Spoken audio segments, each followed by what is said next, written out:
Welcome back to stock school weekend market pulse. ಈ ವಾರದಲ್ಲಿ Indian market ಅಲ್ಲಿ ಏನಾಗಿದೆ, ಗ್ಲೋಬಲ್ ಮಾರ್ಕೆಟ್ ಅಲ್ಲಿ ಏನಾಗಿದೆ, ಅದೇ ರೀತಿ ಗೋಲ್ಡ್, ಸಿಲ್ವರ್, ಕ್ರೂಡ್ ಆಯಿಲ್ ಪ್ರತಿಯೊಂದರಲ್ಲೂ ಏನಾಗಿದೆ ಅನ್ನೋದನ್ನ ಡೀಟೇಲ್ ಆಗಿ ತಿಳ್ಕೊಳ್ತೋಣ. ಈ ವಿಡಿಯೋನ ಕೊನೆವರೆಗೂ ನೋಡಿ.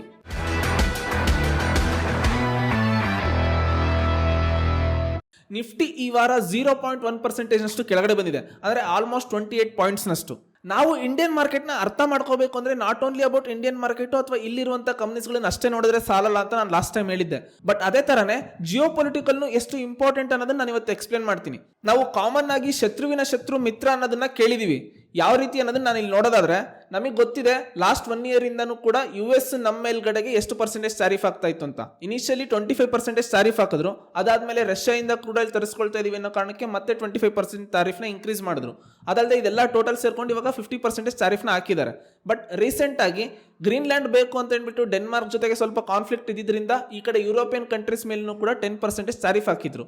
ಸೊ ಆ 10% ಏನಾಗ್ತಾ ಇತ್ತು, ನೆಕ್ಸ್ಟ್ ಅಪ್ಕಮಿಂಗ್ ಡೇಸ್ ಅಂದ್ರೆ ಜೂನ್ ಅಲ್ಲಿ ಹೋಗಿ ಇದನ್ನ 25% ಇನ್ಕ್ರೀಸ್ ಮಾಡ್ತೀನಿ ಅಂತಾನು ಹೇಳಿದ್ರು ಇವರು. It's not only about India ಮೇಲೆ ಹಾಕಿರೋದು, ಯುರೋಪಿಯನ್ ಯೂನಿಯನ್ ಮೇಲೆ ಹಾಕಿರೋದು ಅಷ್ಟೇ ಅಲ್ಲ, ಸುಮಾರು ಕಂಟ್ರೀಸ್ಗಳ ಮೇಲೂ ಇವರು ಆಲ್ರೆಡಿ ತಾರೀಫ್ ಹಾಕಿದ್ದಾರೆ. ರಷ್ಯಾ ಮೇಲೆ ಸ್ಯಾಂಕ್ಷನ್ಸ್ ಗಳೇ ಹಾಕಿದ್ದಾರೆ, ಚೈನಾ ಮೇಲೆ ತಾರೀಫ್ ಹಾಕಿದ್ದಾರೆ, ಇನ್ನು ಹಲವಾರು ಕಂಟ್ರೀಸ್ಗಳ ಮೇಲೂ ಇವರು ತಾರೀಫ್ ಹಾಕಿದ್ದಾರೆ.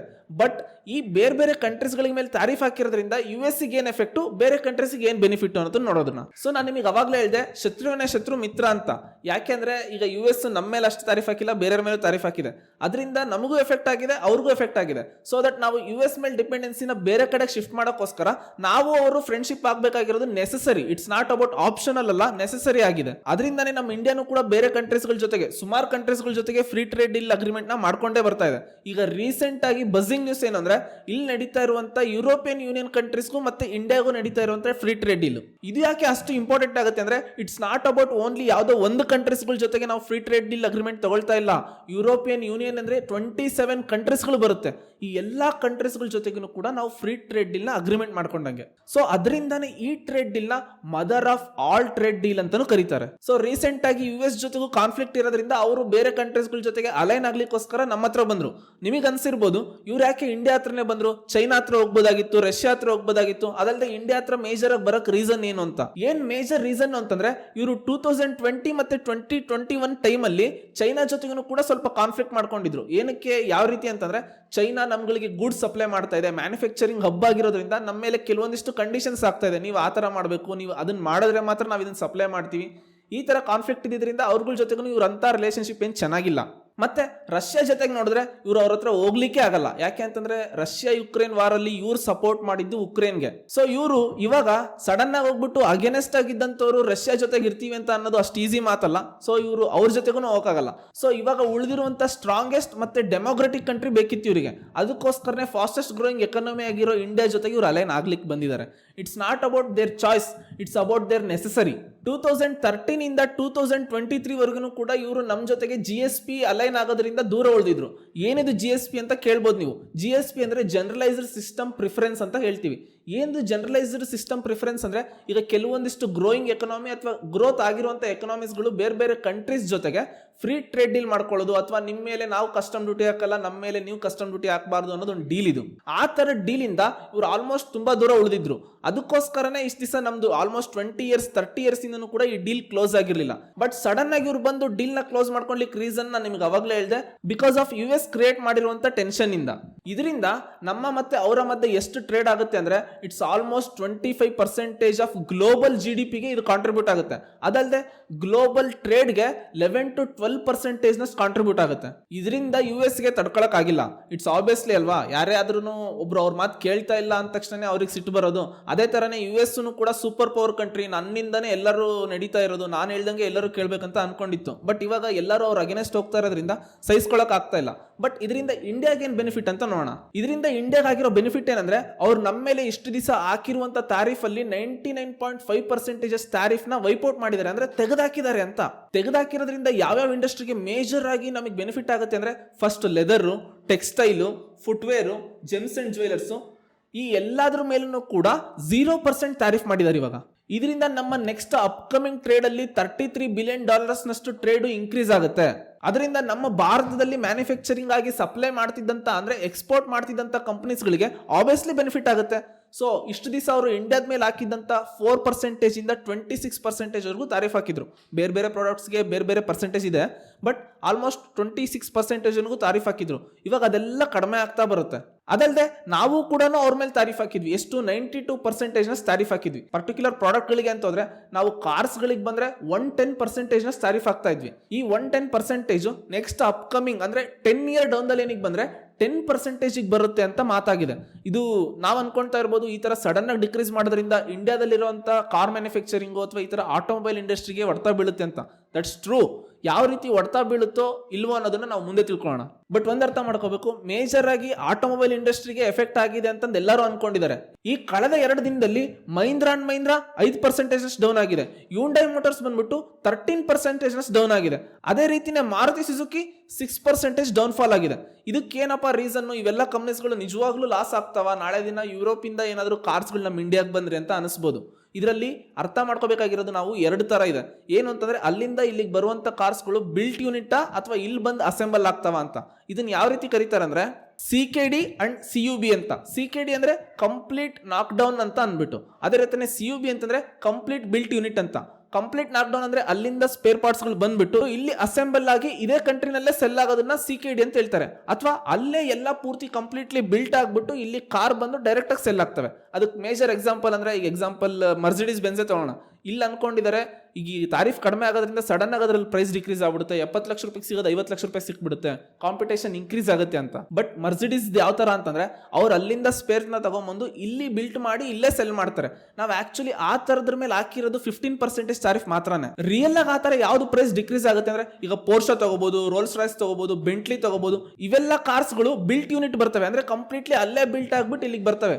ಈ ತರದ್ರ ಮೇಲ್ಗಡೆಗೆ ನಾವು 110% ತಾರೀಫ್ ಹಾಕಿದ್ವಿ, ಅದು ಡಿಕ್ರೀಸ್ ಆಗ್ತಾ ಬರುತ್ತೆ. ಅದನ್ನು ಕೂಡ ಸಡನ್ ಆಗಿ ಡಿಕ್ರೀಸ್ ಆಗಲ್ಲ, ಗ್ರಾಜುಯಲಿ ಡಿಕ್ರೀಸ್ ಆಗುತ್ತೆ for next 10 years down the ಲೈನ್ಗೆ. ಆಮೇಲೆ ಇನ್ನೊಂದು ಲಾಸ್ಟ್ ಥಿಂಗ್ ಏನಪ್ಪಾ ಈ ಆಟೋಮೊಬೈಲ್ ಇಂಡಸ್ಟ್ರಿಗೆ ಸಂಬಂಧಪಟ್ಟಿದ್ದು ಅಂದ್ರೆ ಈಗ ಅವರು ತಾರೀಫ್ ನ ಡಿಕ್ರೀಸ್ ಮಾಡ್ತಾ ಇರೋದು just only about petrol and diesel ಕಾರ್ಗಳಿಗೆ, ನಾಟ್ ಅಬೌಟ್ EV ಕಾರ್ಸ್ ಗಳಿಗೆ. ಯಾಕೆ ಅಂತಂದ್ರೆ ನಾವು ಇವಾಗ EV ಕಡೆಗೆ ಶಿಫ್ಟ್ ಆಗ್ತಾ ಇದೀವಿ. ಸೊ ದಟ್ ಅದರಿಂದ ನಮ್ಮ ಕಂಟ್ರಿ ಕಂಪನೀಸ್ ಗಳಿಗೆ ಎಫೆಕ್ಟ್ ಆಗಬಾರ್ದು ಅನ್ನೋ ಕಾರಣಕ್ಕೆ EV ಕಾರ್ಸ್ ಗಳನ್ನ ಇದರಲ್ಲಿ ಇನ್ಕ್ಲೂಡ್ ಮಾಡಿಲ್ಲ, only petrol and diesel cars ಗಳಿಗೆ ಮಾತ್ರನೇ. ಬಟ್ ಶಾರ್ಟರ್ ಪೀರಿಯಡ್ ಅಲ್ಲಿ ಇದು ಆಟೋ ಸೆಕ್ಟರ್ ಗೆ ಇಂಪ್ಯಾಕ್ಟ್ ಆಗಿರೋದಂತೂ ನಿಜಾನೇ. ಯಾಕೆ ಅಂತಂದ್ರೆ ಸ್ಪೇರ್ಸ್ ಗಳು ಕೂಡ ಕಡಿಮೆ ಪ್ರೈಸ್ ಬರ್ಬೋದು ಅನ್ನೋ ಒಂದೇ ಕಾರಣಕ್ಕೆ. ಬಟ್ ಈ ಡೀಲ್ ಇಂದ ಯಾವ ಸೆಕ್ಟರ್ ಗೆ ಬೆನಿಫಿಟ್ ಆಗುತ್ತೆ ಅಂದ್ರೆ ಡೆಫಿನೆಟ್ಲಿ ಬೆನಿಫಿಟ್ ಆಗೋದು textile, marine, gems and jewellers ಗಳಿಗೆ. ಬಟ್ ಕೆಮಿಕಲ್ ಇಂಡಸ್ಟ್ರಿ ಅಂತ ಬಂದ್ರೆ ಇಟ್ಸ್ ಎ ಮಿಕ್ಸ್ಡ್ ಎಮೋಷನ್ ಇದೆ. ಪಾಸಿಟಿವ್ ನೆಗೆಟಿವ್ ಇನ್ನ ಕಂಪ್ಲೀಟ್ ಆಗಿ ಗೊತ್ತಾಗಿಲ್ಲ, ನೋಡೋಣ ಮುಂದಿನ ದಿನಗಳಲ್ಲಿ ಅದನ್ನು ಕೂಡ ಕ್ಲಿಯರ್ ಆಗುತ್ತೆ. ಇದರಿಂದ ಗ್ಲೋಬಲ್ ರಿಯಾಕ್ಷನ್ ಯಾವ ರೀತಿ ಇದೆ ಅಂದ್ರೆ ಮೇಜರ್ ಆಗಿ US ಆಬ್ವಿಯಸ್ಲಿ ಇದರಿಂದ ಏನು ಖುಷಿ ಅಂತೂ ಪಟ್ಟಿರಲ್ಲ, ಬೇಜಾರಾಗಿರುತ್ತೆ. ಅಥವಾ ಅವ್ರು ನಮ್ಮ ಮೇಲೆ ಇನ್ನ ಏನಾದ್ರು ತಗೊಂಡ್ಬರ್ಬೋದು ಅಪ್ಕಮಿಂಗ್ ಡೇಸ್ ಅಲ್ಲಿ. ಯುರೋಪ್ ಮೇಲೂ ಏನಾದ್ರು ಅಡಿಷನಲ್ ತಾರೀಫ್ ತಗೊಂಡ್ಬರ್ಬೋದು, ಅಥವಾ ಇಂಡಿಯನ್ ಮೇಲೂ ಕೂಡ ಅಡಿಷನಲ್ ತಾರೀಫ್ ತಗೊಂಡ್ಬರ್ಬೋದು. ಅದೇ ರೀತಿ ಚೈನಾ ನೋಡಿದ್ರೆ ಚೈನಾ ಆಬ್ವಿಯಸ್ಲಿ ಲಾಸ್ ಆದಾಗೇನೆ. ಯಾಕೆಂತಂದ್ರೆ ಯುರೋಪಿಗೆ ತುಂಬಾ ಎಕ್ಸ್ಪೋರ್ಟ್ ಮಾಡ್ತಾ ಇದ್ದು ಯಾವ್ದಾದ್ರು ಒಂದು ಕಂಟ್ರಿ ಅಂದ್ರೆ ಅದು ಚೈನಾನೇ. ಯಾಕೆಂತಂದ್ರೆ ಚೀಪ್ ಪ್ರಾಡಕ್ಟ್ ನಿಮಗೆ ಗೊತ್ತಿರಬಹುದು, China major exporter in the entire world ಅಂತ. ಬಟ್ ಇಲ್ಲಿಂದ ನೆಕ್ಸ್ಟ್ ಅಪ್ಕಮಿಂಗ್ ಡೇಸ್ ಅಲ್ಲಿ ಚೀಪ್ ಆಗೋದ್ರಿಂದ ಅಂದ್ರೆ ತಾರೀಫ್ ಕಡಿಮೆ ಆಗೋದ್ರಿಂದ ನಮ್ಮ ಕಂಟ್ರಿ ಗೂಡ್ಸ್ ಅಲ್ಲಿ ಕಾಂಪಿಟೇಷನ್ ಮಾಡೋದ್ರಿಂದ ಏನಾಗುತ್ತೆ, ಆಬ್ವಿಯಸ್ಲಿ ನಮಗೆ ಬೆನಿಫಿಟ್ ಆಗೇ ಆಗುತ್ತೆ. ಅದಲ್ಲದೆ ಈ ಡೀಲ್ ನ ನೋಡಿರುವಂತ ಮೂಡೀಸ್ ಅನ್ನುವಂತ ರೇಟಿಂಗ್ ಕಂಪನಿನೂ ಕೂಡ ರೇಟ್ ಮಾಡಿದ್ದಾರೆ. ಏನು ಅಂತಂದ್ರೆ next upcoming 10 year down the line ಅಲ್ಲಿ ಇಂಡಿಯಾಗೆ ತುಂಬಾ ಬೆನಿಫಿಟ್ ಆಗುತ್ತೆ. It is one of the greatest trade deal in entire decade ಅಂತ. ಇದು ನಮ್ಮ ಕಂಟ್ರಿಗೆ ಎಷ್ಟು ಕಾಂಟ್ರಿಬ್ಯೂಟ್ ಮಾಡುತ್ತೆ ಅಂದ್ರೆ ಇಟ್ಸ್ ಆಲ್ಮೋಸ್ಟ್ 1-2% ನಷ್ಟು GDP ಗ್ರೋತ್ ಆಗ್ಲಿಕ್ಕೂ ಚಾನ್ಸಸ್ ಇದೆ. Next 10 year down the line ಅಲ್ಲಿ FDI ಅಂತಂದ್ರೆ ಫಾರಿನ್ ಡೈರೆಕ್ಟ್ ಇನ್ವೆಸ್ಟ್ಮೆಂಟ್ ಕೂಡ $100 ಬಿಲಿಯನ್ ರೀಚ್ ಆಗಬಹುದು ಜಸ್ಟ್ ಬಿಕಾಸ್ ಆಫ್ ಈ ಟ್ರೇಡ್ ಡೀಲ್ ಇಂದ. ಇದು ಡೆಫಿನೆಟ್ಲಿ ಮ್ಯಾನುಫ್ಯಾಕ್ಚರಿಂಗ್ ಆಗಿರ್ಬೋದು, ಎಂಪ್ಲಾಯ್ಮೆಂಟ್ ಗಳಿಗಾಗಿರ್ಬೋದು, ಯಾವುದೇ ರೀತಿಯ ಎಕ್ಸ್ಪೋರ್ಟಿಂಗ್ ಬಿಸ್ನೆಸ್ ಗಳಿಗೂ one of the greatest trade deal ಅಂತಾನೆ ಹೇಳ್ಬೋದು. ಅದಲ್ಲದೆ ಇದನ್ನ ಹಿಸ್ಟಾರಿಕಲ್ ಮೂವ್ ಅಂತಾನೂ ಕರೀತಾ ಇದ್ದಾರೆ. ಇನ್ನ ನ್ಯಾಸ್ಡ್ಯಾಕ್ ಬಂದ್ರೆ ಇದು ಆಲ್ಮೋಸ್ಟ್ 1.5% ಮೇಲೋಗಿದೆ, ಅಂದ್ರೆ 380 ಪಾಯಿಂಟ್ಸ್ ನಷ್ಟು. ಗ್ಲೋಬಲಿ ನಾವೆಲ್ಲ ಏನ್ ಇವತ್ತು ಟೆನ್ಷನ್, ವಾರ್ಸ್, ಈ ತರ ಕಾನ್ಫ್ಲಿಕ್ಟ್ಸ್ ಗಳನ್ನ ಏನ್ ನೋಡ್ತಾ ಇದೀವಿ, ಇಟ್ಸ್ ಮೇಜರ್ ಆಗಿ USA ಕಾರಣ ಆಗ್ತಾ ಇರೋದು ಎಲ್ಲರಿಗೂ ಡೈರೆಕ್ಟ್ ಆಗಿ ಗೊತ್ತಿದೆ. ಅದಲ್ಲದೆ US ರೀಸೆಂಟ್ ಆಗಿನೂ ಕೂಡ ಕೆನಡಾ ಮೇಲ್ಗಡೆಗೆ 100% ತಾರೀಫ್ ಹಾಕಿದೆ. ಯಾಕೆ ಅಂತಂದ್ರೆ ಅವರು ಜಸ್ಟ್ ಹೋಗ್ಬಿಟ್ಟು ಚೈನಾ ಜೊತೆಗೆ ಸ್ಟ್ರಾಟಜಿಕಲ್ ಡೀಲ್ ಮಾಡ್ಕೊಂಡ್ ಬಂದಿದ್ದಾರೆ ಅನ್ನೋ ಒಂದೇ ಕಾರಣಕ್ಕೆ. It's not full free trade deal agreement ಅಲ್ಲ, ಸ್ಟ್ರಾಟಜಿಕಲ್ ಟ್ರೇಡ್ ಡೀಲ್ ಅಗ್ರಿಮೆಂಟ್. ಅದಕ್ಕೇನೆ ತಡ್ಕೊಳಕ್ಕಾಗಿಲ್ಲ USಗೆ. ಬಟ್ ನಾವು ಇದನ್ನ ಇನಿಷಿಯಲ್ ಇಂದ ನೋಡೋದಾದ್ರೆ US ಮತ್ತೆ ಕೆನಡಾ ಮಧ್ಯೆ ಎಷ್ಟು ಟ್ರೇಡ್ ಡೀಲ್ ನಡೀತಾ ಇತ್ತು, ಯಾವ ರೀತಿ ಅವ್ರ ಸಂಬಂಧ ಇತ್ತು ಅನ್ನೋದನ್ನ ಫಸ್ಟ್ ತಿಳ್ಕೊಳ್ಳೋಣ. ಇಂಡಿಯಾ ಓವರ್ ಆಲ್ ಎಕ್ಸ್ಪೋರ್ಟ್ ಮಾಡೋದು ಇಯರ್ಲಿ ಬಂದ್ಬಿಟ್ಟು $750 to $8 ಬಿಲಿಯನ್ ನಷ್ಟು ಎಕ್ಸ್ಪೋರ್ಟ್ ಮಾಡ್ತೀವಿ. ಬಟ್ ಕೆನಡಾ ಒಂದೇ ಕಂಟ್ರಿ US ಗೆ ಎಕ್ಸ್ಪೋರ್ಟ್ ಮಾಡೋದು $760 ಬಿಲಿಯನ್ ನಷ್ಟು. ಪರ್ ಡೇ ನೋಡಿದ್ರೆ $2.7 billion just every day US ಇವರು ಎಕ್ಸ್ಪೋರ್ಟ್ ಮಾಡ್ತಾರೆ. ಬಟ್ ಬಿಕಾಸ್ ಆಫ್ ದಿಸ್ ಅಂದ್ರೆ ಈ ಚೈನಾ ಮತ್ತೆ ಕೆನಡಾ ಮಧ್ಯೆ ಈ ಸ್ಟ್ರಾಟಜಿಕಲ್ ಟ್ರೇಡ್ ಡೀಲ್ ಆಗಿರೋದ್ರಿಂದ US ಅವ್ರ ಮೇಲ್ಗಡೆಗೆ 100% ಟ್ಯಾರಿಫ್ ಹಾಕಿದ್ದಾರೆ. ಇದರಿಂದ ಆಬ್ವಿಯಸ್ಲಿ ಕೆನಡಾಗೆ ಎಫೆಕ್ಟ್ ಆಗುತ್ತೆ, ಬಟ್ ಇಂಡೈರೆಕ್ಟ್ಲಿ US ಕೂಡ ಎಫೆಕ್ಟ್ ಆಗುತ್ತೆ. ಅರ್ಥ ಮಾಡ್ಕೊಳ್ಳಿ, ಇಷ್ಟು ವರ್ಷದಿಂದ ಚೆನ್ನಾಗಿದ್ದಂತಹ ಕಂಟ್ರಿಗಳ ರಿಲೇಶನ್ಶಿಪ್ ಯಾವುದೋ ಒಂದು ಸಣ್ಣ ಮೂವ್ ತಗೊಂಡಿದ್ದರಿಂದ ಎಷ್ಟು ಡೆಸ್ಟ್ರಾಯ್ ಆಗೋಗುತ್ತೆ ಅಂತ. ಯಾಕೆಂತಂದ್ರೆ ಲಾಸ್ಟ್ 75 years ಇಂದನೂ ಕೂಡ ಕೆನಡಾ ಮತ್ತೆ US ತುಂಬಾ ಚೆನ್ನಾಗಿದ್ರು. ಅದಲ್ಲದೆ US ಕೂಡ ಅವರಿಗೆ ಒಳ್ಳೆ ಮಿಲಿಟರಿ ಸಪೋರ್ಟ್ ಕೊಟ್ಟಿತ್ತು. ಅದೇ ರೀತಿ ಕೆನಡಾನು ಕೂಡ ಇವ್ರಿಗೆ ಒಳ್ಳೆ ಟ್ರೇಡ್ ಪಾರ್ಟ್ನರ್ ಆಗಿನೂ ಇದ್ರು. ಕೆನಡಾ ಇಂದಾನೆ ಇವರಿಗೆ ಆಲ್ಮೋಸ್ಟ್ 60% ಆಫ್ ಕ್ರೂಡ್ ಆಯಿಲ್ ಬರ್ತಾ ಇದ್ದಿದ್ದು, $117 billion. ಅದಲ್ಲದೆ US ಬೇಕಿದ್ದಂತ 80% ಎಲೆಕ್ಟ್ರಿಸಿಟಿನೂ ಕೂಡ ಕೆನಡಾನೇ ಸಪ್ಲೈ ಮಾಡ್ತಾ ಇತ್ತು. 30% ಲಂಬರ್ ಬರೋದು ಕೂಡ ಕೆನಡಾ ಇಂದಾನೆ. ನಿಮಗೆ ಅನಿಸ್ಬೋದು ಆಬ್ವಿಯಸ್ಲಿ ಅಲ್ವಾ, ಆಟೋಮೆಟಿಕ್ಲಿ ಪ್ರೈಸ್ ಇನ್ಕ್ರೀಸ್ ಆಗುತ್ತೆ, ಸ್ವಲ್ಪ ತಾನೇ ಏನು ಅಂತ ಚೇಂಜಸ್ ಆಗಲ್ಲ ಅಂತ. ಬಟ್ ಒಂದರ್ಥ ಮಾಡ್ಕೊಳ್ಳಿ, ಈ ಕ್ರೂಡ್ ಆಯಿಲ್ ಒಂದೇ ಸರ್ತಿಗೆ $100 ಇನ್ಕ್ರೀಸ್ ಆದ್ರೆ ಇವಾಗ $100 ಇದೆಯಪ್ಪ ನಮ್ಮ ಇಂಡಿಯಾದಲ್ಲಿ. ಅದೇ ಥರನೇ ಒಂದೇ ಸರ್ತಿಗೆ $200 ಆಗೋದ್ರೆ ಏನು ಮಾಡ್ತೀರಾ? ನಾಳೆ ದಿನ ಇದನ್ನ ಹಾಕಿಸ್ಕೊಳ್ಳೋದಷ್ಟು ಈಸಿನಾ? ಅದಲ್ಲದೆ ಕರೆಂಟ್ ಬಿಲ್ ನೀವು ಎವ್ರಿ ಮಂತ್ $1,000 ಕಟ್ತಾ ಇರ್ತೀರಾ. ನಾಳೆಯಿಂದ ಜಾಸ್ತಿ ಯೂಸ್ ಮಾಡಲಿ ಬಿಡ್ಲಿ $2,000 ಕಟ್ಟಬೇಕಂದ್ರೆ ಹೆಂಗಾಗುತ್ತೆ ನಿಮಗೆ? ಲಂಬರ್ 30% ಲಂಬರ್ US ಗೆ ಕೆನಡಾ ಇಂದ ಬರುತ್ತೆ ಅಂತ ಹೇಳಿದೀವಿ. ನಿಮಗೆ ಅನಿಸ್ಬೋದು ಇಲ್ಲೇನು ನಾವು ಲಂಬರ್ನ ಜಾಸ್ತಿ ಯೂಸ್ ಮಾಡಲ್ಲ. ಲಂಬರ್ ಅಂತ ಅಂದ್ರೆ ಬಂದ್ಬಿಟ್ಟು ಕಟ್ಟಿಗೆಗಳು ಅಂತ ಅರ್ಥ. ಈ ಲಂಬರ್ ಯಾಕೆ ಇಂಪಾರ್ಟೆಂಟ್ ಅಂದ್ರೆ US ಅಲ್ಲಿ ಮನೆ ಕಟ್ಟೋದು ಸಿಮೆಂಟು, ಮರಳು, ಜಲ್ಲಿಕಲ್ಲು, ಕಬ್ಬಣ ಯೂಸ್ ಮಾಡಲ್ಲ, ಅವ್ರು ಕಟ್ಟೋದು ಕಟ್ಟಿಗೆಯಿಂದ. ಇದರಿಂದ ಏನಾಗುತ್ತೆ, ಕನ್ಸ್ಟ್ರಕ್ಷನ್ ಕಾಸ್ಟ್, ಲಿವಿಂಗ್ ಕಾಸ್ಟ್ ಪ್ರತಿಯೊಂದು ಇನ್ಕ್ರೀಸ್ ಆಗುತ್ತೆ. ಅದಲ್ಲದೆ ಸ್ಟೀಲ್ ಅಂಡ್ ಅಲ್ಯೂಮಿನಿಯಂ ಅಲ್ಲಿ ಲಾರ್ಜೆಸ್ಟ್ ಸಪ್ಲೈಯರ್ ಇಂದ ಗ್ಲೋಬಲ್ ಕೆನಡಾ ಬಂದ್ಬಿಟ್ಟು ಈ ತರ ಇನ್ಕ್ರೀಸ್ ಮಾಡಿರೋದ್ರಿಂದ ಏನಾಗುತ್ತೆ, ಅದನ್ನ ಯೂಸ್ ಮಾಡ್ಕೊಂಡು ಬಿಲ್ಡ್ ಮಾಡ್ತಿದ್ದಂಥ ಕಾರ್ಸ್ಗಳಾಗಿರ್ಬೋದು, ಅದರ್ ಇಕ್ವಿಪ್ಮೆಂಟ್ಸ್ಗಳಿಗಾಗಿರ್ಬೋದು, ಮಷಿನರೀಸ್ಗಳಾಗಿರ್ಬೋದು, ಪ್ರತಿಯೊಂದೂ ಪ್ರೈಸ್ ಇನ್ಕ್ರೀಸ್ ಆಗ್ತಾ ಹೋಗುತ್ತೆ. ಇಟ್ ಎಫೆಕ್ಟ್ಸ್ ಆಟೋಮೊಬೈಲ್ಗೆ ಎಫೆಕ್ಟ್ ಆಗುತ್ತೆ, ಮ್ಯಾನುಫ್ಯಾಕ್ಚರಿಂಗ್ ಎಫೆಕ್ಟ್ ಆಗುತ್ತೆ, ಕನ್ಸ್ಟ್ರಕ್ಷನ್ ಫೀಲ್ಡ್ಗೂ ಎಫೆಕ್ಟ್ ಆಗುತ್ತೆ, ಜನ ಡೈಲಿ ಯೂಸ್ ಮಾಡ್ಕೊಳ್ಳೋಂಥ ಎಸೆನ್ಷಿಯಲ್ಗೂ ಎಫೆಕ್ಟ್ ಆಗುತ್ತೆ. ಎಸೆನ್ಷಿಯಲ್ಗೆ ಹೆಂಗೆ ಎಫೆಕ್ಟ್ ಆಗುತ್ತೆ ಅಂತ ನೋಡಿದ್ರೆ ನೀವು ಅರ್ಥ ಮಾಡ್ಕೊಳ್ಳಿ, ಯಾವುದೋ ಒಂದು ಕಡೆಯಿಂದ ಇನ್ನೊಂದು ಕಡೆಗೆ ಗೂಡ್ಸು ಟ್ರಾನ್ಸ್ಫರ್ ಆಗಬೇಕಾಗಿರುತ್ತೆ ಅಥವಾ ಅಲ್ಲಿಂದ ಇಲ್ಲಿಗೆ ಟ್ರಾನ್ಸ್ಪೋರ್ಟ್ ಮಾಡಬೇಕಾಗಿರುತ್ತೆ. ಈಗ ಪ್ರೈಸ್ ಡಿಕ್ರೀಸ್ ಆಗಿದೆ, ಯಾವುದರಲ್ಲಿ ಪೆಟ್ರೋಲಲ್ಲಿ ಪ್ರೈಸ್ ಡಿಕ್ರೀಸ್ ಆಗಿದೆ, $100 $200 ಆಗಿದೆ. ಆ ಪ್ರೈಸ್ ಇನ್ಕ್ರೀಸ್ ಆಗಿರೋದನ್ನ ಯಾರ ಮೇಲೆ ಹಾಕ್ತಾರೆ? ತಗೊಂಡೋಗ್ಬಿಟ್ಟು ಜನ ಬೈ ಮಾಡುವಂಥ ಕನ್ಸ್ಯೂಮರ್ ಮೇಲೇನೆ ಹಾಕ್ಬೇಕಲ್ವಾ? ಸೊ ಆಟೋಮೆಟಿಕಲಿ ಅಲ್ಲಿ ಏನು ಸಂಬಂಧ ಇಲ್ಲ ಅಂದ್ರೂ ಕೂಡ ಅದ್ರ ಪ್ರೈಸ್ ಇನ್ಕ್ರೀಸ್ ಆಗುತ್ತೆ. ಸೊ ಜಸ್ಟ್ ಬಿಕಾಸ್ ಆಫ್ ಈ ಪೆಟ್ರೋಲ್ ಇನ್ಕ್ರೀಸ್ ಆಗಿರೋದ್ರಿಂದ ಎಲ್ಲಾ ಗೂಡ್ಸ್ಗಳಿಗೂ ಮೇಲೂ ಕೂಡ ಈ ಎಫೆಕ್ಟ್ ಬಂದೇ ಬರುತ್ತೆ. ಇದಲ್ಲದೆ ಕೆನಡಾ ಕೂಡ ಬಂದ್ಬಿಟ್ಟು 100% ತಾರೀಫ್ US ಮೇಲೆ ಹಾಕ್ತೀನಿ ಅಂತ ಹೇಳ್ತಾರೆ. ಇವಾಗ ನಿಮಗೆ ಅನಿಸ್ಬೋದು US ಎಷ್ಟು ಎಕ್ಸ್ಪೋರ್ಟ್ ಮಾಡುತ್ತೆ ಕೆನಡಾಗೆ ಅಂತ. $356 billion ಎಕ್ಸ್ಪೋರ್ಟ್ ಮಾಡುತ್ತೆ. ಇದರಿಂದ ಏನಾಗುತ್ತೆ, ಒಂದೇ ಸರ್ತಿಗೆ ಅವ್ರದ್ದು ಅಲ್ಲೋಗಿ ಕಾಂಪೀಟ್ ಮಾಡೋಕ್ಕಾಗಲ್ಲ. ಇವಾಗ ಅವರು ಚೈನಾ ಜೊತೆ ಟ್ರೇಡ್ ಡೀಲ್ ಮಾಡ್ಕೊಂಡಿರೋದ್ರಿಂದ ಚೈನಾ ಬಂದ್ಬಿಟ್ಟು ಚೀಪ್ ಆಗಿ ಗೂಡ್ಸ್ನ ಅಲ್ಲಿ ಕೆನಡಾದಲ್ಲಿ ಸಪ್ಲೈ ಮಾಡಕ್ ಸ್ಟಾರ್ಟ್ ಮಾಡ್ತಾನೆ. US ಕಾಂಪೀಟ್ ಮಾಡಕ್ ಆಗಲ್ಲ. ಆಟೋಮೆಟಿಕಲಿ ಅವ್ರಗಳ್ದು ಸೇಲ್ಸ್ ಅಲ್ಲಿ ಡಿಕ್ರೀಸ್ ಆಗಕ್ಕೆ ಸ್ಟಾರ್ಟ್ ಆಗುತ್ತೆ. ಸೇಲ್ಸ್ ಡಿಕ್ರೀಸ್ ಆದ ತಕ್ಷಣ ಏನಾಗುತ್ತೆ, US ಅಲ್ಲಿ ಇರುವಂತ ಕಂಪನೀಸ್ಗಳಿಗೆ ಲಾಸ್ ಆಗಕ್ಕೆ ಸ್ಟಾರ್ಟ್ ಆಗುತ್ತೆ. ಸಡನ್ ಆಗಿ US ಆ ಪ್ರೈಸ್ ಜೊತೆ ಕಾಂಪೀಟ್ ಮಾಡದೆ ಏನಾಗುತ್ತೆ, ಸೇಲ್ಸ್ ಡಿಕ್ರೀಸ್ ಆಗ್ತಾ ಬರುತ್ತೆ. ಸೇಲ್ಸ್ ಡಿಕ್ರೀಸ್ ಆಗೋದ್ರಿಂದ USದು ಇಲ್ಲಿರುವಂತ ಕಂಪನೀಸ್ಗಳದ್ದು ಪ್ರಾಫಿಟ್ ಡಿಕ್ರೀಸ್ ಆಗ್ತಾ ಬರುತ್ತೆ. ಪ್ರಾಫಿಟ್ ಡಿಕ್ರೀಸ್ ಆಗೋದ್ರಿಂದ ಏನ್ ಮಾಡ್ತಾರೆ, ನಿಧಾನಕ್ಕೆ ಲೇ ಆಫ್ಸ್ ನ ಸ್ಟಾರ್ಟ್ ಮಾಡ್ತಾ ಬರ್ತಾರೆ. ಲೇ ಆಫ್ ಸ್ಟಾರ್ಟ್ ಆಗೋದ್ರಿಂದ ಏನಾಗುತ್ತೆ, US ಅಲ್ಲಿ ಅನ್ಎಂಪ್ಲಾಯ್ಮೆಂಟ್ ರೇಟ್ ಇನ್ಕ್ರೀಸ್ ಆಗುತ್ತೆ. ಒಂದರ್ಥ ಮಾಡ್ಕೊಳ್ಳಿ, ಒಂದರಿಂದ ಹೆಂಗೆ ಕನೆಕ್ಷನ್ ಬಿಲ್ಡ್ ಆಗ್ತಾ ಹೋಗುತ್ತೆ ಅಂತ. ಈ ಕನೆಕ್ಷನ್ ಇಂದ ಏನಾಗುತ್ತೆ, ಆಟೋಮೆಟಿಕ್ ಆಗಿ ಎಲ್ಲದರದ್ದು ಪ್ರೈಸ್ ಇನ್ಕ್ರೀಸ್ ಆಗ್ತಾ ಬಂತ.